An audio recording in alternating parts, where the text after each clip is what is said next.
व्याख्या मुद्रां करसरसिजै पुस्तकं शङ्खचक्रे बिभ्रद्भिन्नस्फटिकरुचिरे पुण्डरीके निषण्णः अम्लानश्रीरमृतवृषदैरंशुः आविर्भूयाद्दनगमहिमा मानसे वागधीशः। कृष्णाय वासुदेवाय हरये परमात्मने प्रणतक्लेशनाशाय गोविंदाय नमो नमः। मान्यः संस्कृत शौर्यम् इति आमुखपटले सम्बद्धाः समेपि विद्वांसः समेपि जिज्ञासवः छात्राः सहृदयाः सज्जनाः एतस्य आमुखपटलस्य संस्थापकः प्रबन्धकश्च डॉक्टर राजकुमारः समेषां स्वागतं वर्तते एतस्मिन् महाभाष्य व्याख्याने। सर्वादीनि सर्वनामानि इति सूत्रस्य भाष्य व्याख्यानं प्रचलति। तत्र संज्ञोपसर्जन प्रतिषेधः इति व्याख्यानम् इति वार्तिकस्य व्याख्यानं तत्र चलति साम्प्रतम्। अत्र भाष्यकारः एतस्य व्याख्यानविषये संज्ञोपसर्जनी भूतानां सर्वादीनां प्रतिषेधो वक्तव्यः इत्युक्तवान्। वार्तिके संज्ञोपसर्जन प्रतिषेध इति लिखितमस्ति। अत्र ची प्रत्ययान्तस्य संज्ञोपसर्जनी भूतानाम् इति पदस्य उल्लेखः कथं वर्तते इत्यपि विषये किञ्चित् चिन्तनम् आवश्यकमस्ति। कैयटः एतद् विषये लिखति, ये विषयान्तरे दृष्टाः त एव इमाम् अवस्थां प्राप्ता इति विवक्षा च्युः प्रत्यय निर्देशः। ये विषयान्तरे दृष्टाः इत्यस्य किं तात्पर्यम्? यतो हि ये गणपठिताः सर्वादयः सन्ति ते सर्वार्थवाचकाः वर्तन्ते इति कृत्वा ये गणपठिताः यद्यपि सन्ति किन्तु सर्वार्थवाचकाः न सन्ति, यतो हि ते भिन्ना भवन्ति। गणपठितेभ्यः संज्ञोपसर्जनानां भेदात्, यतो हि ये उपसर्जनाः ये सन्ति संज्ञावाचकाः ये सन्ति ते गणपठितेभ्यः भिन्नाः सन्ति। तो तेषां स्वतः एव अप्राप्तिः वर्तते गणपठितत्वाभावात्। तर्हि तत्र तेषां प्रतिषेधस्य चिन्तनमेव आवश्यकं नास्ति। पुनः तत्र प्रतिषेधस्य कथनं किमर्थम् इति प्रश्नः भवितुमर्हति। एतद्विषये तत्र चिन्तयति कैयटः, ये विषयान्तरे दृष्टाः, विषयान्तरे नाम संज्ञोपसर्जन विषये दृष्टाः, ता एव एताम् अवस्थां प्राप्ताः सन्ति। यद्यपि ते सर्वादयः न सन्ति किन्तु तत्र सर्वादित्वम् आरोप्यते इत्यर्थः। अतएव भाष्यकारः संज्ञोपसर्जनी भूतानां सर्वादीनां प्रतिषेधः वक्तव्यः। सर्वादित्वानां सर्वादिगण पठितानुपूर्वी मत्वं, तो सर्वादीनां या आनुपूर्वी तादृशी आनुपूर्वी एतेषाम् वर्तते इति कृत्वा ते संज्ञोपसर्जनी भूताः सन्ति, संज्ञोपसर्जनाः न सन्ति। संज्ञोपसर्जनाः ये सन्ति ते संज्ञासर्जनी भूतानां सर्वादीनाम् इति कथनं वर्तते। सर्वादित्वं यद्यपि साक्षात् नास्ति तथापि तेषां तत्र तादृशी अनुपूर्वी वर्तते तेषाम् इति कृत्वा एतत् कथनं वर्तते। अतएव नागेशभट्टः प्रतिपादयति, गणपठितेभ्यः संज्ञोपसर्जनानां भेदात् संज्ञाम् अप्राप्तो प्रतिषेधानर्थक्यम् इति शङ्का विदासाय भाष्ये च्युरूपात्तः इति। अर्थात् तत्पदत्वारोपवत् तदर्थे उपसर्जनत्वम् अपि आरोपितम् इति च्युरूपति तात्पर्यम् इति लिखितवान्। अत्र एवं विवक्तुं शक्यते यत् गौणमुख्यो मुख्ये कार्यसम्प्रत्ययः तर्हि संज्ञोपसर्जनानां गौणत्वात् यद्यपि तत्रापि तादृशी अनुपूर्वी मत्ता वर्तते तथापि सर्वादिवाचकत्वाभावात् तेषां मुख्यत्वं नास्ति इति कृत्वा गौणमुख्यन्यायस्य प्रवर्तनात् अत्र प्रतिषेधस्य आवश्यकता नास्ति। स्वतः एव तेषां सर्वादीनां एवं भूतानां संज्ञोपसर्जनानां प्रातिपदिक तत्र सर्वनाम संज्ञा स्वयमेव न स्यात्। किमर्थं प्रतिषेधस्य प्रश्नः इत्येव वक्तुं शक्यते। तत्रोच्यते पदकार्येषु गौणमुख्यन्यायो न प्रवर्तते। नहीं एवं पदकार्येषु गौणमुख्यन्यायः न प्रातिपदिककार्येषु इति तत्र भाष्यकारस्य सम्मतिः वर्तते। अर्थात् गौणमुख्यन्याय पदकार्य विषये भवति किन्तु नेदं तत्र संज्ञा विधानं पदकार्य विषयकं वदु प्रातिपदिक कार्य विषयं वर्तते। अतएव प्रातिपदिक कार्येषु एतस्य गौणमुख्यन्यायस्य प्रवृत्तिर्न वर्तते।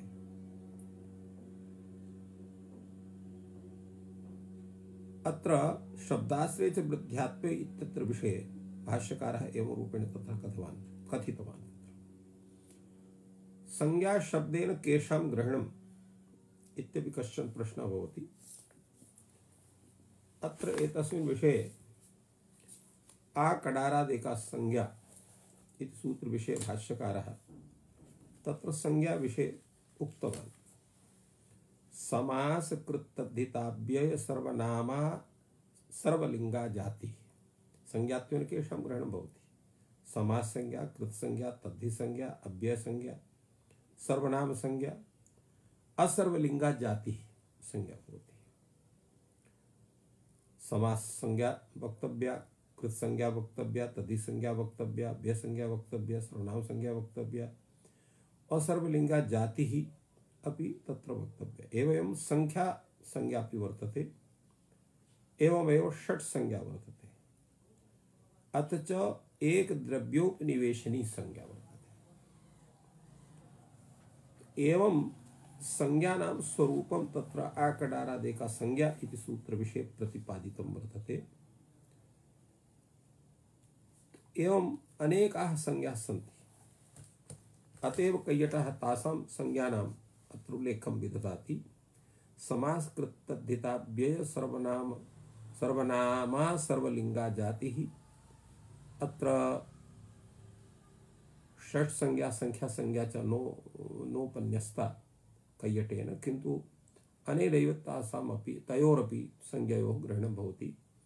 एक द्रव्योपनिवेशनी संज्ञा, एक द्रव्योपनिवेशनी अर्थात एक द्रव्य बोधिका या संज्ञा वर्तते। यथा घटः पटः एवं रूपेण याश्च संज्ञाः सन्ति। एतत् अनपेक्ष संज्ञा प्रतिषेधः वर्तते। तत्र अपेक्षिते परया पूर्वा संज्ञा बाध्यते। तो संज्ञया सर्वनाम संज्ञा बाधात् प्रसंगाभावः। तो संज्ञा तत्र सर्वसंज्ञा तत्र सर्वनाम संज्ञायाः बाधा न भवति। अन्यथा किं स्यात्? सर्वनाम संज्ञकस्यापि सर्वशब्दस्य ग्रहणं न स्यात्। अतः एतासां संज्ञानां तत्र एतद्भिन्नानां संज्ञानां तत्र बाधा भवति। एवं अत्र विचारः। अत्रैव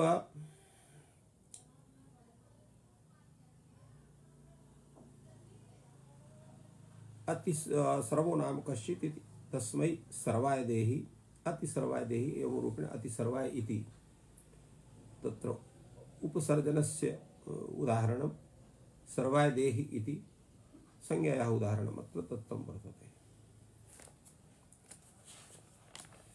एकश्च अपरोपि विचारः तत्र अवशिष्टः आसीत्। अत्र यद्यपि प्रयोजन विषये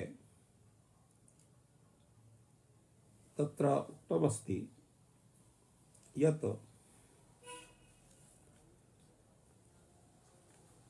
संज्ञा प्रतिष्ठितावन्न वक्तव्यः उपृष्टात् योगः करिष्यते पूर्वपरावृदिक्षणोत्तरापराधारणी व्यवस्थान संज्ञायां सर्वादीनि इत्येवं यानि अनुक्रांतानि असंज्ञान्तानि द्रष्टव्यानि एवं रूपेण संज्ञा विषये प्रतिषेधस्य कथनस्य प्रत्याख्यानं भाष्यकारः कृतवान्।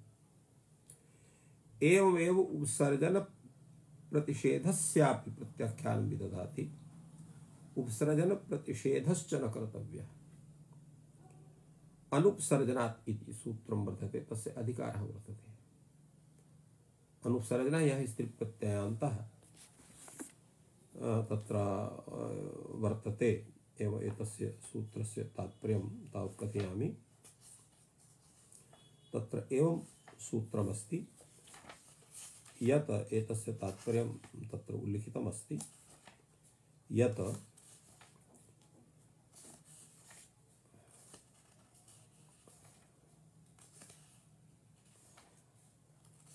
कस्मात् ङीप् भवति इति विषये तावत् चिन्तनं वर्तते। तत्र उक्तमस्ति यत्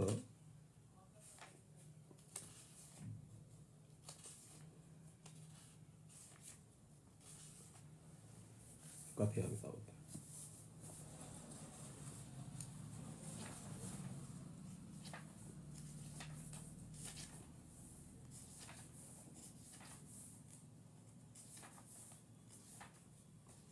अत्र अस्ति अनुपसर्जनात् एतस्य अधिकारः वर्तते।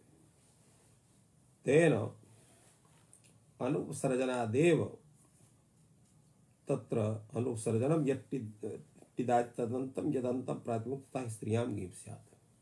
अब अनुपसर्जनात् न भवति इति प्रतिपादितमस्ति। एतस्य विषये तत्र चिन्तनमस्ति। उपसर्जन प्रतिषेधश्च न वक्तव्यः। अनुपसर्जना इति योगः प्रत्याख्यायते। योगः प्रत्याख्यायते इत्यस्य किं तात्पर्यम् इति विषये चिन्तनमस्ति।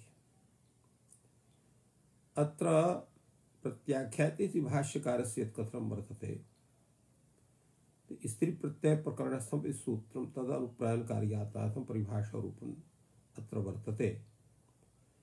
अत्र प्रत्याख्यायते इत्यस्य तात्पर्यं भवति तत्र वार्तिकृता प्रत्याख्यायते, न तु भाष्यकृता। एतस्य तात्पर्यमस्ति।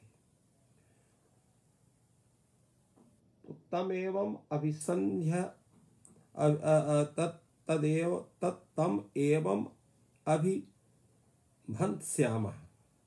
अर्थात एतस्य स्वरूपं कीदृशं स्यात् एतद्विषये चिन्तनं वर्तते। अनुपसर्जन अत इति यः अनुपसर्जनः शब्दः वर्तते, तस्मादेव अत इति।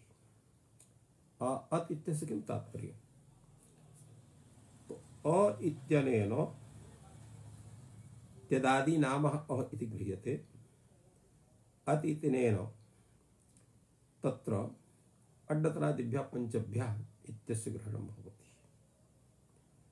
एवं एतस्य तात्पर्यम्। अत्र भाष्यकार तत्र कैयटः किञ्चित् चिन्तयति तस्मिन् विषये। सः कथयति, ननु प्रधानेन तदन्त विध्यर्थो योगः प्रारब्धव्यः। अर्थात अनुसर्जनात् इति योगस्य यः यत् प्रत्याख्यानं वर्तते तन्न समीचीनमस्ति। तदन्त विध्यर्थः अत्र योगः प्रारब्धव्यः। तेन कौम्भकारेयः इति यथा स्यात्। यतो हि अण्णन्तात् टिड्ढाण इति सूत्रेण कार्यं भवति। तेन औपगवी इति सिद्ध्यति। अत्र कुंभं करोति कुंभकार इत्यत्रापि अण् प्रत्ययः। तत्र स्त्री काचिन स्त्री भवति या कुंभं करोति, तस्मात् ङीप् प्रत्यय विधानाय अत्र तत्र कुंभकार शब्दात् ङीप् प्रत्ययः भवति। अनेन सूत्रेण टिड्ढाण इति सूत्रेण कुंभकारी इति भवति। कुंभकार्याः अपत्यं पुमान् इति विग्रहे स्त्रीविढक् इति सूत्रेण ढक् प्रत्यय कृते सति कौम्भकारेयः इति रूपं निष्पद्यते। एतदर्थम् अनुसर्जनात् इति सूत्रम् आवश्यकं वर्तते। तेन तदन्त विधि स्यात्। अत्र पुनः प्रश्नः भवति, यतोहि तत्र अण् प्रत्ययः यः गृह्यते सः तद्धित अण् प्रत्ययः गृह्यते। अयं प्रत्ययः कुम्भकारः इत्यत्र यः अण् प्रत्ययः वर्तते सः कृत प्रत्ययः वर्तते, तदा तस्य ग्रहणमेव न स्यात् इति कश्चन प्रश्नः आगतः। तदा उच्यते उभयोः सामान्येन अर्थात् तत्र प्रत्ययग्रहणं वर्तते, तद्धितोऽपि अण् अस्ति इति रूपेण तत्र कैयटः कथयति पूर्वपक्षपक्षतः। तदुच्यते नैतदस्ति, एतत् समाधानम् उचितं नास्ति। स्त्रीप्रत्यये चानुपसर्जनेन इति सूत्रेण तदा नियमस्य निषेधात् अत्र कार्यशब्दादपि ङीपि कुम्भकारी शब्दात् ढक् भविष्यति एव रूपेण तत्र समाधानं दत्तं वर्तते। अत्र अनुपसर्जन अत इत्यत्र अ इति अत इति निर्विभक्तिकः निर्देशः कथं वर्तते इत्यादि चिन्तनमस्ति।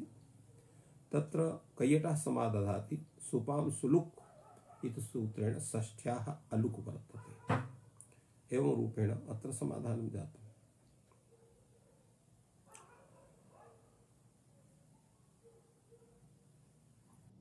अत्र कश्चन विचारः नागेशभट्टस्य, यद्यपि नागेशभट्टः पूर्वं कैयट व्याख्यानं सम्यक् तत्र विवृणोति, अनन्तरं परेतु इत्यादिना स्वकीयमतम् अत्र कथयति। परेतु प्रत्याख्याते इत्यस्य वार्तिकृता इति शेषः। अनुपसर्जन ग्रहणम् अनर्थकम्, प्रातिपदिकेन तदन्त विधि प्रतिषेधात् इति संपूर्णं वार्तिकं वर्तते। एवं रूपेण अनुपसर्जन ग्रहणस्य तत्र प्रत्याख्यानं वार्तिककारः करोति अनुपसर्जनादि सूत्र विषये। तत्र अनुपसर्जनात् इति यत् सूत्रमस्ति प्रत्याख्याति भाष्यकारः, इदं सूत्रं तत्र चतुर्थाध्याये वर्तते। तत्र भाष्ये तस्य प्रत्याख्यानं तथा विहितमस्ति। तद्रीत्या अत्र अस्य तेन सिद्धित्याशयः। अनुसर्जनाति किमर्थं बहुकुरुचरा तन्तदन्त विधिना प्राप्नोति, अत उत्तरं पठति अनुसर्जग्रहणम् अनर्थकमिति। तत्र भाष्यकृत अवतारणेन अत्रत्य भाष्येण तद् वार्तिकृत सिद्धान्तत्व प्रतीतेः इति एवं रूपेण कथितं वर्तते।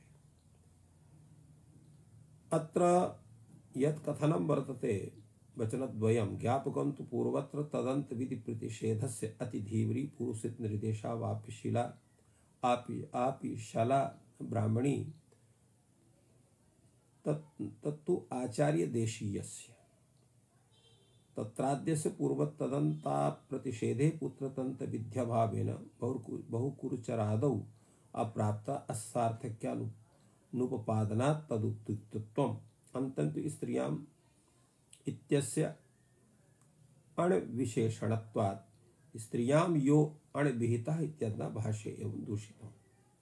अर्थात् अण इत्यनेन तस्यैव ग्रहणं भवति यः स्त्रियां यो अण विहितः, स्त्र्यार्थे यः अण विहितः तस्य ग्रहणं भवति। एवं रूपेण भाष्यकारः तस्य दूषणं कृतवान्। तेन आद्यस्य वार्तिकृत सिद्धान्तत्व बोधितम्। इदं तर्हि प्रयोजनं प्रधाने तदन्त विद्यार्थम् इत्यत्र तत्र भाष्यकृता स्वयं सूत्रप्रयोजनोक्तं न विरोधः। एवं कश्चन तत्र विचारः तत्र आगतः। अत्र भाष्यकारस्य कः आशयः इति विषये चिन्तनमस्ति।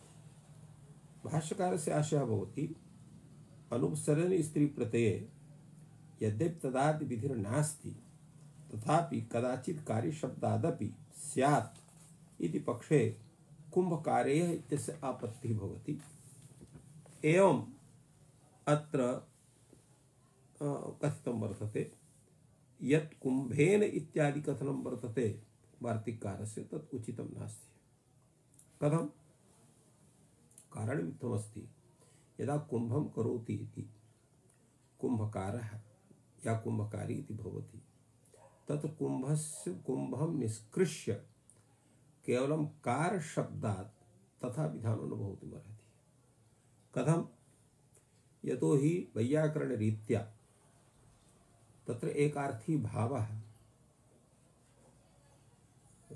तत्र यत् सर्वासु वृत्तिषु भवति तत् कुंभकार इति संपूर्णे शब्दे वर्तते, तत्रैव अर्थवत्ता। तद् घटकस्य कार शब्दे तादृश तत्र शक्तेरभावात् वृत्तेरभावात् तस्य तत्र अर्थवत्तैव नास्ति। अतः तस्य अनर्थकत्वात् तत्र शास्त्र प्रवृत्तिरेव न स्यात्। विशिष्ट संबंध्यपत्ये विशेष संबंधस्य अव्याहतेश्च। अत्र अनविधानेन प्रत्याख्यानं यत् कश्चन वक्ति तत् उचितं नास्ति। यतो हि यदा सत्तर्कः वर्तते तेनैव समाधानम् उचितं भवति।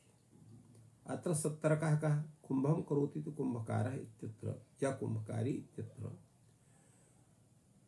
अत्र सत्तर्कः वर्तते केवलं कार शब्दमादाय न भवितुमर्हति, तत्र एकार्थी भावाभावात्।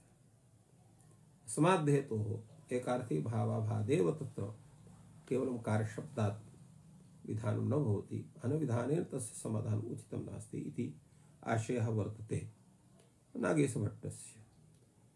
अतएव परम गार्ग्यस्य अपत्यम इत्यर्थे तदेदेश गार्ग्य शब्दादात् प्रत्यय परम गार्ग्याणः इति येन विधि सूत्रे भाष्येदुदाहरणं तत्र तस्य समाधानं तथा दत्तं वर्तते। अत्र पारम गार्ग्याणः न भवति।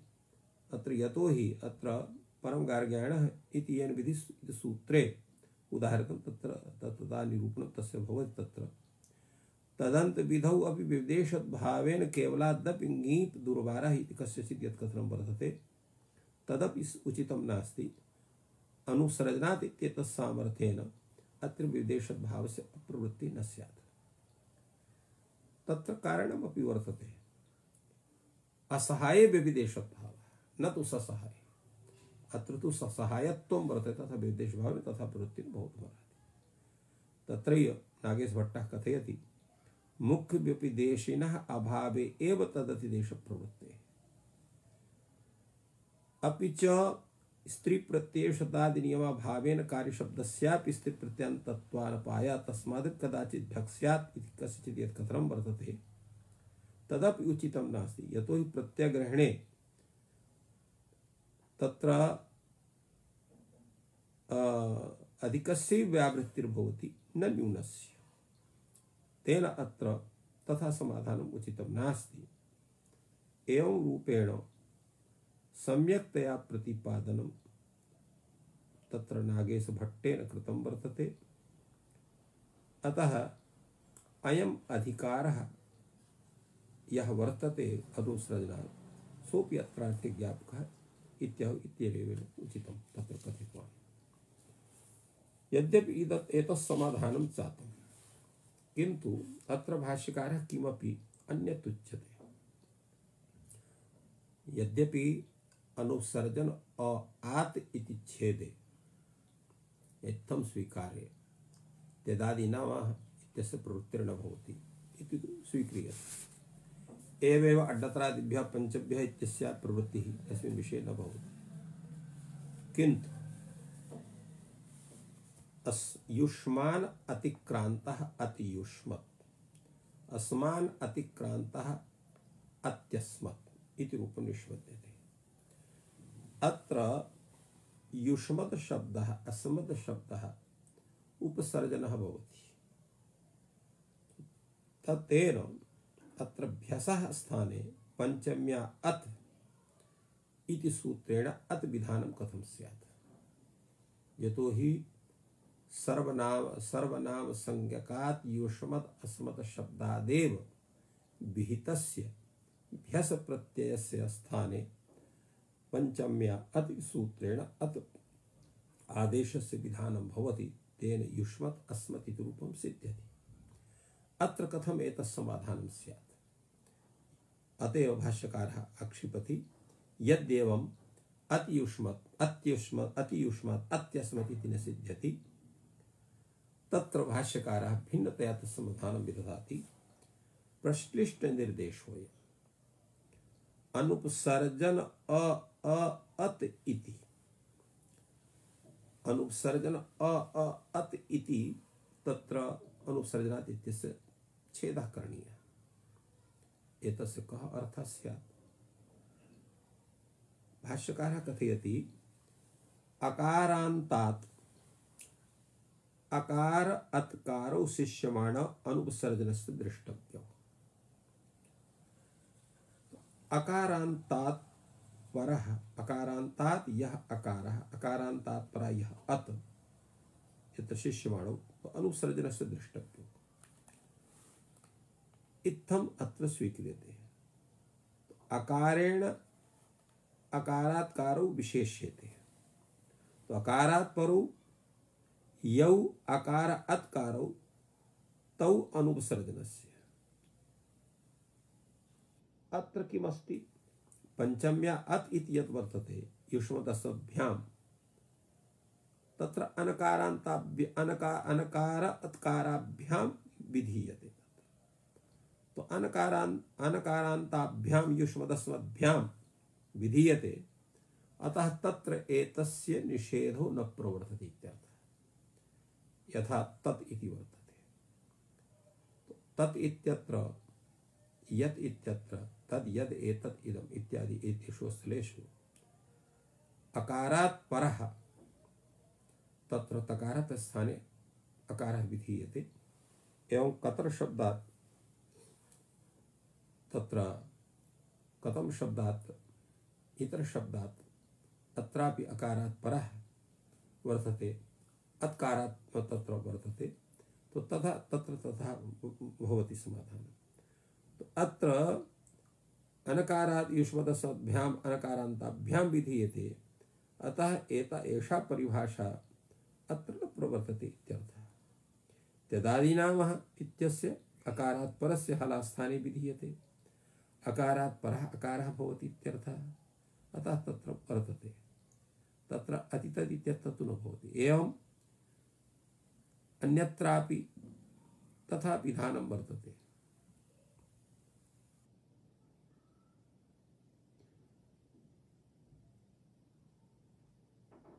इत्थं तत्र समाधानं विहितं वर्तते।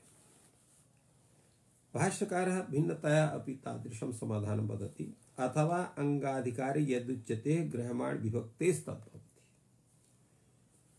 अंगाधिकारी यदुच्यते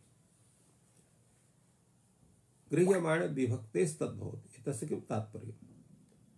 अर्थात् गृह्यमाणानां त्यदादीनां डतरादिनां स्वार्थकारण संबंधिनी या विभक्तिः तदर्थगत संख्या कर्मादिवाचिनी या तस्याः तत्कार्यं वर्तते इत्यर्थः। तदा उच्यते यदा अंगाधिकारे गृह्यमाण विभक्तेः तद्भवति इत्थम् उच्यते तर्हि परम पंच परम सप्त अत्र पंच शब्दस्य सप्त शब्दस्य श्नान्ता षट् इत्यनेन षट् संज्ञा भवति। षड्भ्यो लिक्तेन विभक्तेः लुक् भवति। तत्र लुक् कथं स्यात्? अत्र उच्यते नैष दोषः, षट् प्रधान एष समासः। तात्पर्यं किम्? तात्पर्यम् इत्थमस्ति यत् प्रातिपदिकं वर्तते तत्स्वकीयम् अर्थं प्राधान्येन चेद् वक्ति तर्हि तत्र अनुपसर्जनत्वम् अस्त्येव। यथा परमं च तानि पंच इति परम पंच, परमाणि च यानि सप्त परम सप्त, अत्र कर्मधारय समासः स च तत्पुरुषः।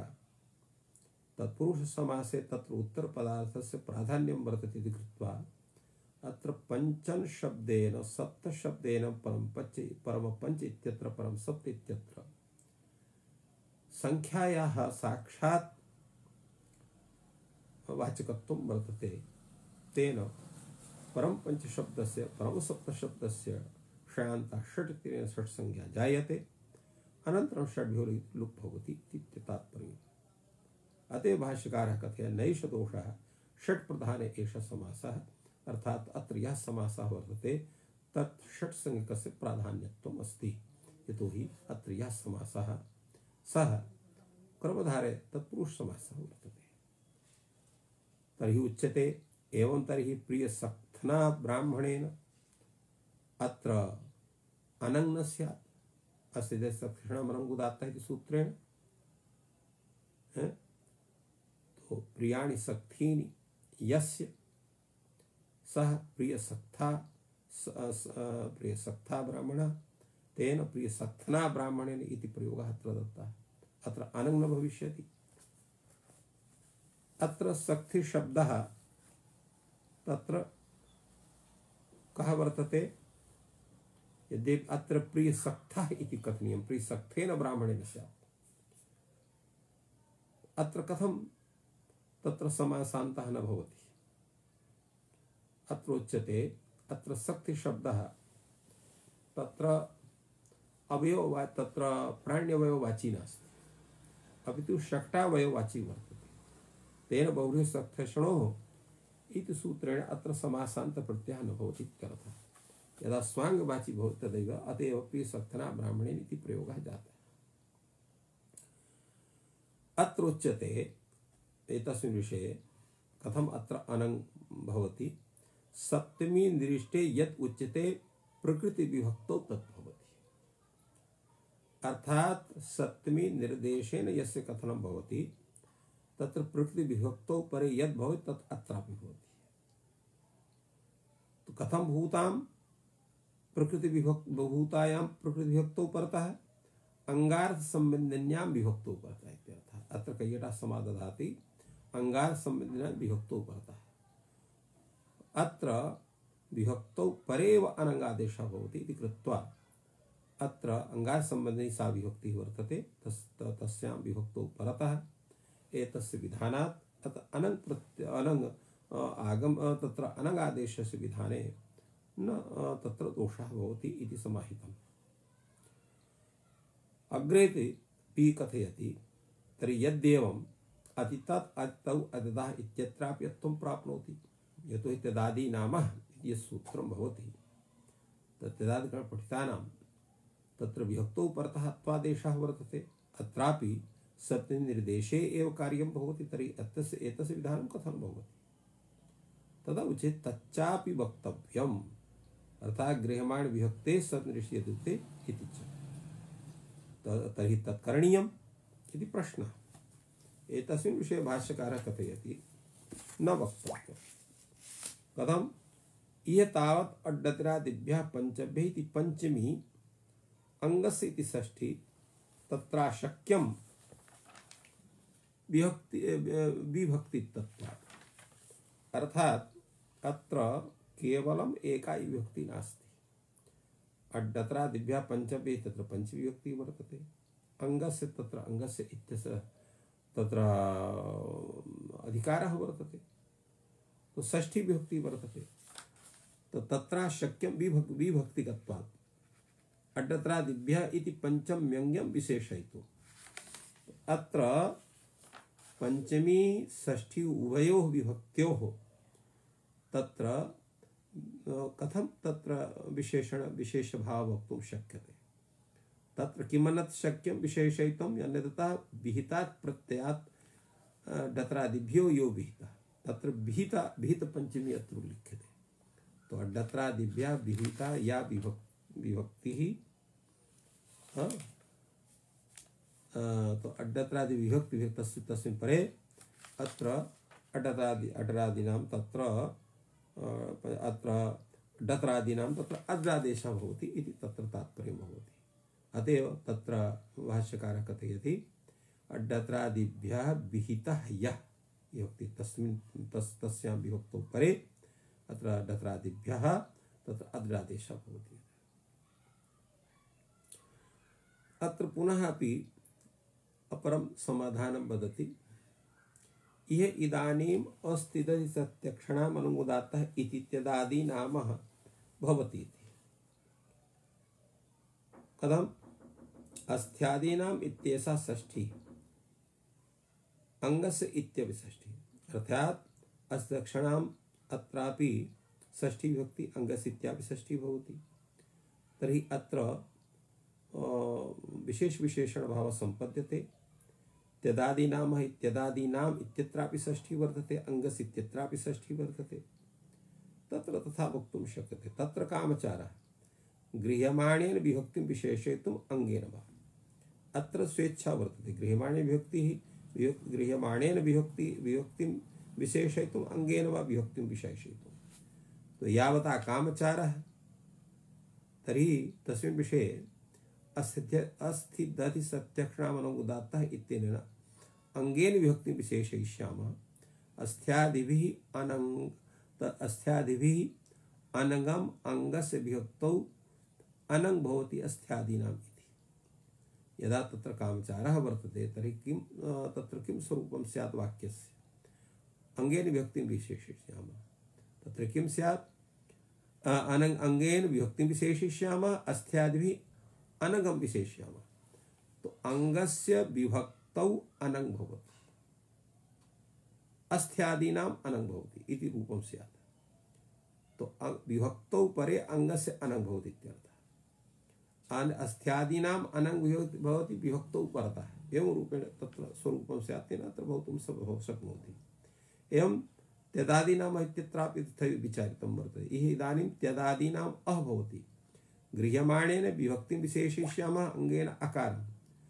तो त्यदादीनां विभक्तौ अः भवति अंगस्य।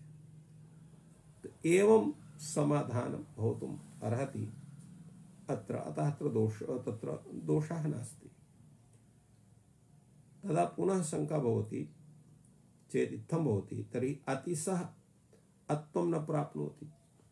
अतिशः इत्यत्र अत्र कथम् अत्वं स्यात्? तदा उच्यते अतिशः इत्यत्र तम अतिक्रान्तः इति अतिशः एवं नास्ति, अपितु अत्र कर्मधारय तत्र प्रादिसमासः वर्तते। अति इत्यत्र अतिक्रान्तार्थे नास्ति, अपितु तत्र अतिशये अर्थे अतिशब्दः वर्तते। अतिशयः सः इति अतिशः एवं रूपेण प्रादिसमासः वर्तते। तो प्रादिसमासः अत्र तत्पुरुष समासः उत्तरपदस्य प्राधान्यं वर्तते। अत्र तत् शब्दे सर्वार्थवाचकत्वस्य सत्वात् अत्र स्वयमेव त्यदादीनाम् इति सूत्रेण अत्र भवति। अतः अत्र अत्वस्य अभावस्य तत्र दोषः नास्ति। अतएव भाष्यकारः प्रतिपादयति नैष दोषः त्यदादि प्रधान एषः समासः। त्यदादि प्रधान समास इत्यस्य किं तात्पर्यम्? अर्थात् तत्र तत्पुरुष समासः, तेन अत्र तथा भवितुमर्हति। अग्रे तत्र एतत् सर्वं विचार्य भाष्यकारः विचारयति किमपि एवं भूतं समाधानं स्यात् यत्र विचाराणां या ततिः वर्तते सा तथा न स्यात्। सामान्येनैव बोधः तत्र जिज्ञासूनां स्यात्, एवं कश्चन विचारः करणीयः। अतएव भाष्यकारः कथयति अथवा नेदं संज्ञाकरणं पाठ विशेषणम् इदम्। अत्र इदम जो है इदम नेदम संज्ञाकरणं तात्पर्य नास्ति, यदि पाठ विशेषण इदम वर्तते सर्वादीनि इति। सर्वेषां यानि नामानि तानि सर्वादीनि संज्ञोपसर्जने च विशेषे अवतिष्ठते। अत्र सर्वनामानि इत्यत्र एकशेषाग्रे भाष्यकारः स्वयमेव कथयिष्यति, अतः तत् साम्प्रतं न कथयामि। अत्र सर्वनामानि इत्यस्य तात्पर्यमेव वर्तते सर्वेषां यानि नामानि, अर्थात यह शब्दः सर्ववस्तुबोधकत्वेन प्रयुज्यते स एव सर्वार्थवाचकः भवितुमर्हति। यश्च केवलं कमपि एकम् एव पदार्थं बोधयति सः सर्वार्थवाचकः न भवितुमर्हति। यश्च सर्वान् पदार्थान् बोधयितुं समर्थः स एव सर्वार्थवाचकः भवितुमर्हति। ते भाष्यकारः कहते सर्वेषां यानि नामानि तानि सर्वादीनि। यह शब्दः कस्यचित् एकस्यैव वस्तुनः बोधकः भवति, स संज्ञारूपः भवति। यश्च तत्र विशेषणत्वेन प्रयुज्यते सः उपसर्जनः भवति। अतएव भाष्यकारः कथयति संज्ञोपसर्जने च विशेषे अवतिष्ठेते। अर्थात संज्ञावाचकः यः सर्वशब्दः विश्वशब्दः सः कमपि एकम् एव अर्थं बोधयति। यः उपसर्जनः शब्दः सर्वरूपः सर्वादिरूपः सः केवलम् एकमेव पदार्थं विशेषयति, विशेषणत्वेन प्रयुज्यते। अतः सः तत्रापि सर्वार्थवाचकत्वं नास्ति इति कृत्वा विशेष अवतिष्ठते, अर्थात् विशेषबोधके ते तौ भवतः। अतः तयोः संज्ञोपसर्जनयोः संज्ञोपसर्जनभूतानां या संज्ञोपसर्जनानां सर्वादीनां तत्र सर्वनाम संज्ञा न भवति। तत्रोच्यते यद्देवं संज्ञाश्रयं यत् कार्यं तन्न सिद्ध्यति। अर्थात यदा सर्वनाम संज्ञा न स्यात् तदा संज्ञोपसर्जनानां सर्वादीनां तत्र संज्ञाश्रयम् अर्थात् संज्ञोद्देश्यकं यत् कार्यं तत्कार्यं तत्र न भवति। किं च तत्कार्यं सर्वनाम्ना स्मै आम् सर्वनाम्ना सुट् इत्यादि सूत्रैः यत् कार्यं क्रियते तत्तेभ्यः संज्ञोपसर्जनेभ्यः सर्वादिभ्यः तत्कार्यं न भवति इत्यर्थः। तर्हि एतस्य तत्र समाधानं कथं स्यात्?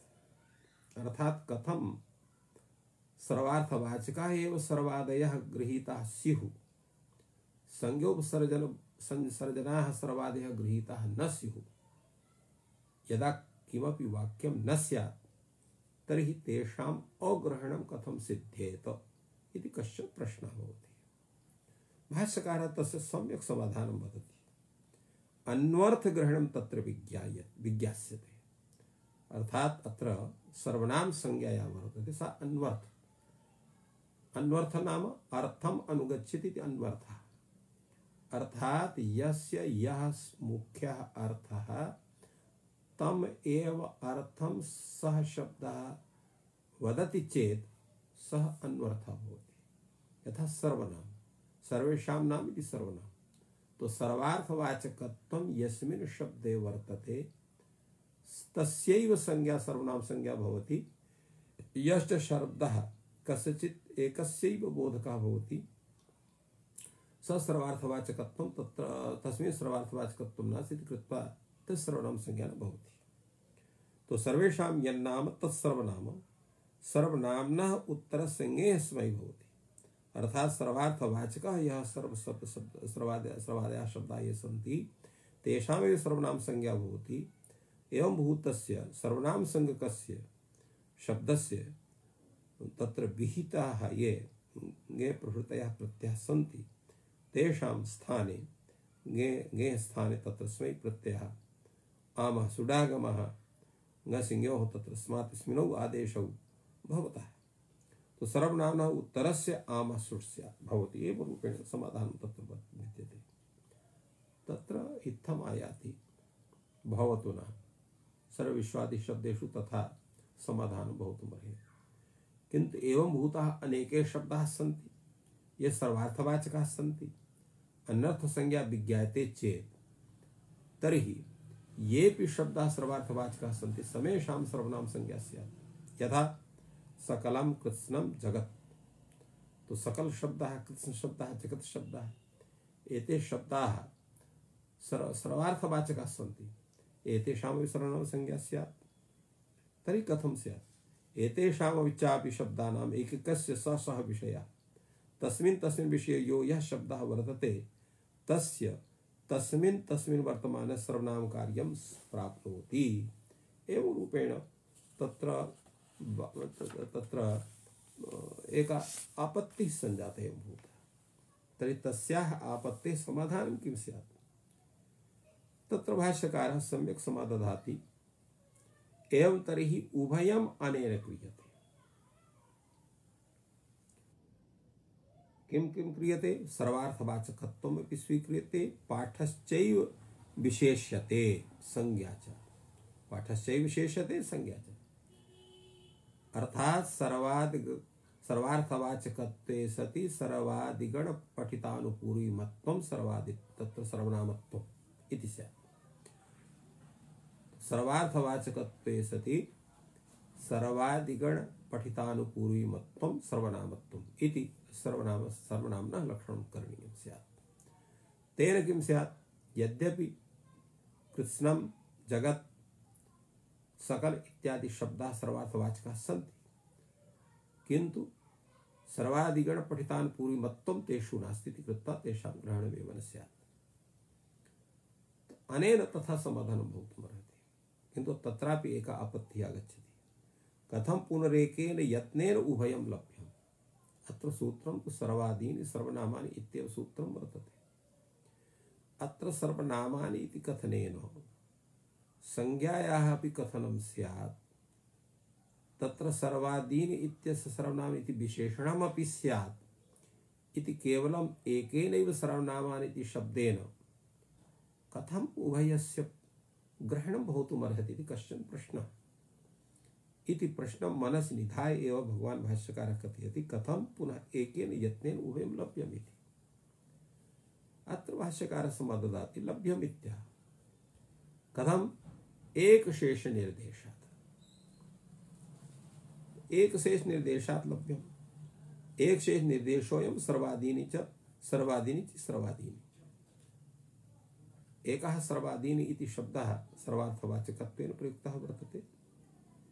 एकः नहीं सर्वादीनि च सर्वादीनि, सर्वनामानि सर्वनामानि एवं रूपेण तत्र सर्वादीनि च सर्वादीनि, सर्वनामानि च सर्वनामानि इति सर्वनामानि। तो सर्वादीनि सर्वनाम संज्ञानि भवन्ति सर्वेषां यानानि तन् सर्वादीनि संज्ञोपसर्जने च विशेषे अवतिष्ठते इति कथयति। एक सर्वादीनि च सर्वादीनि इति सर्वादीनि, सर्वनामानि च सर्वनामानि इति सर्वनामानि।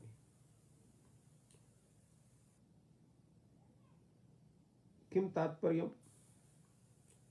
पूर्वं तु इत्थं भवति, अत्र तत्र एकशेषः एव कथं स्यात्? यतोहि यत्र सह विवक्षा भवति तत्रैव द्वन्द्वः भवति। द्वन्द्वस्य वादत्वेन एकशेषस्य प्रवृत्तिः। तो यत्र सह विवक्षा तत्रैव द्वन्द्वः, तत्रैव एकशेषः भवति। अच सर्वादीनि च सर्वादीनि च अत्र सविवक्षा नास्ति। एवं सर्वनामे सर्वण इत्यत्रापि सविवक्षा नास्ति। तो सविवक्षाभावात् एकशेषः कथं स्यात्? अतः अत्र एकशेष इत्यस्य किं तात्पर्यम्? अत्र कैयटः सम्यक्तया समादधाति। अत्र एकशेषस्य किं तात्पर्यम्? अर्थात् सकृदुच्चरितत्वे सतु बहुर्थबोधकत्वस्वरूपमेव एकशेषे भवति। यथा रामौ इति तत्र भवति, रामस्य इति रामौ, अथवा रामस्य इति रामः। अत्र रामौ इति तत्र एकवारमेव उच्चार्यते, किन्तु रामद्वयस्य बोधः भवति।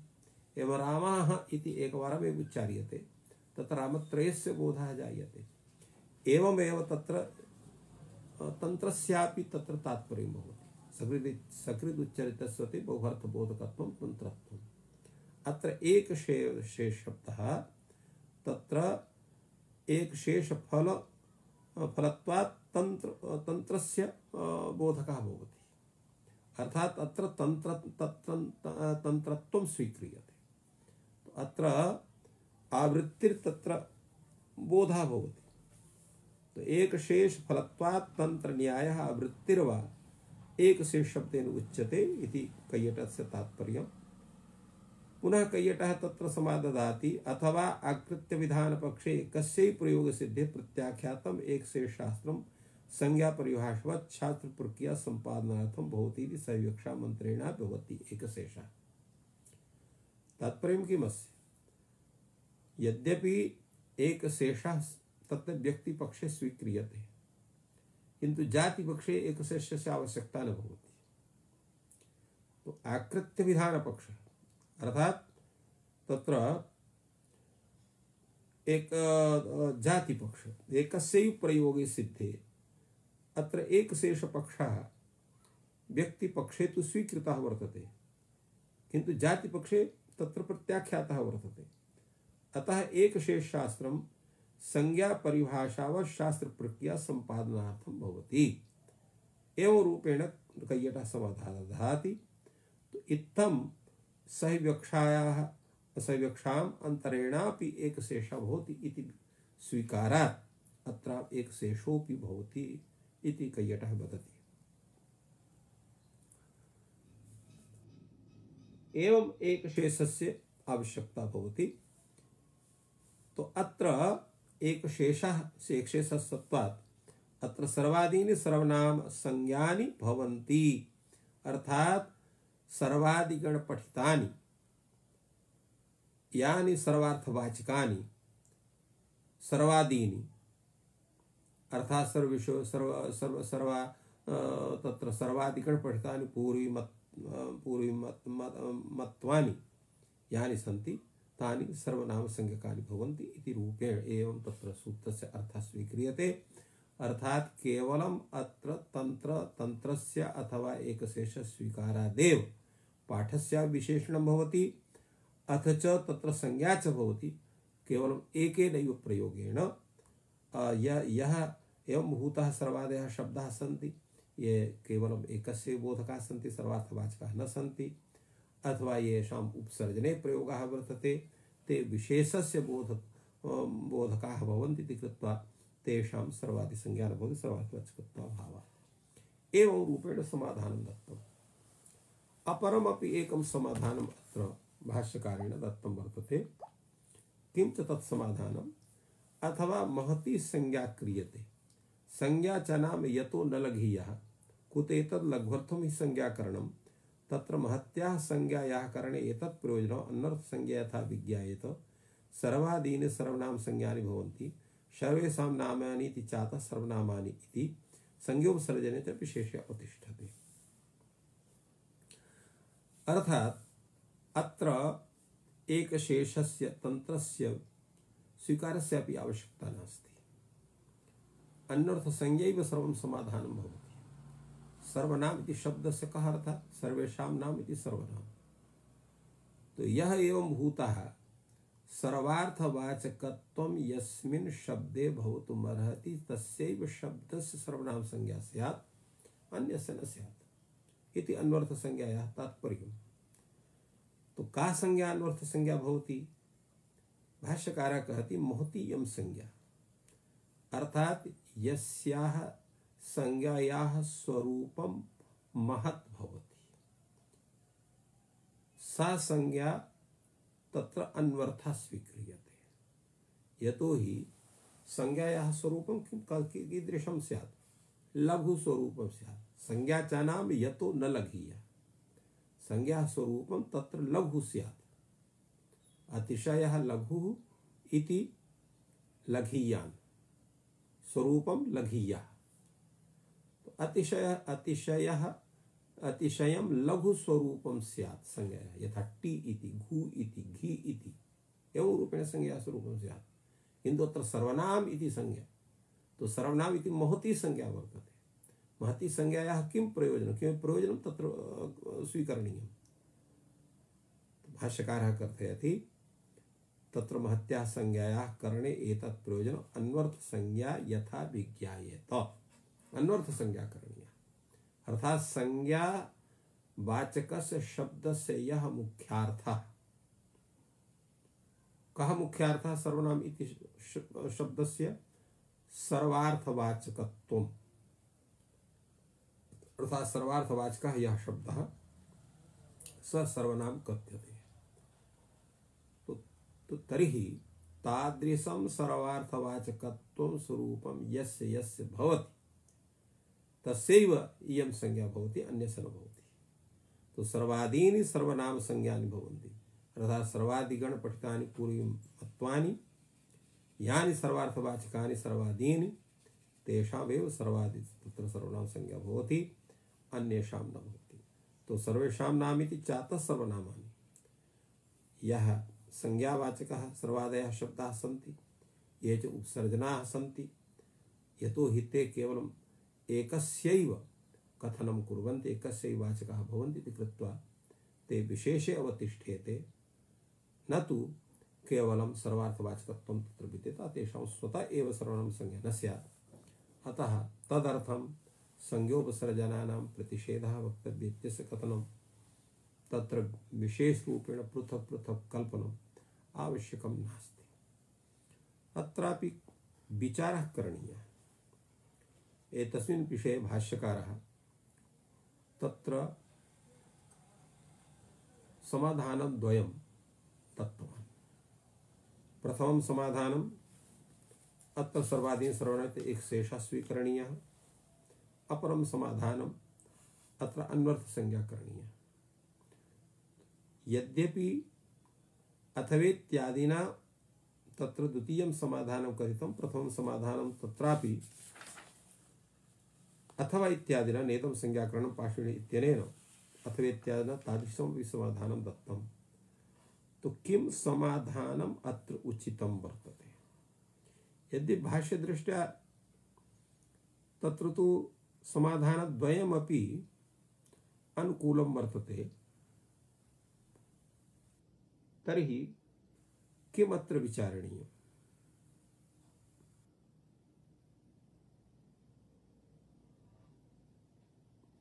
तो अत्र यः विचारः विचारदृष्टा लघु प्रतीयते, स एव मुख्यः सिद्धान्तः स्वीकरणीयः। अत्र अन्वर्थ संज्ञा रूपं यत् समाधानं वर्तते, मद्दृष्ट्या तत् समाधानं लघीयः वर्तते विचारदृष्ट्यापि। तत्र कश्चन दोषः अपि नास्ति, यतोहि तत्र एकशेष स्वीकारे तत् सामर्थ्यात् एकशेष स्वीकरणम् अथवा तत्र तंत्र ग्रहणं क्रियते, अतः तस्मिन् विषये किञ्चित् अरुचिरस्ति, किन्तु अत्र काचन अरुचिर्नास्ति इति कृत्वा एतत् समाधानं मन्ये उचितमस्ति। अतः अत्र यत् समाधानं संज्ञोपसर्जनानां प्रतिषेधविषये वर्तते, तत् अन्वर्थ संज्ञाम् आश्रित्यैव समाधानम् उचितं भवति इति मदाशयः। इत्येव उक्त्वा विरमामि। सर्वेभ्यो नमः। जयतु संस्कृतं, जयतु भारतम्।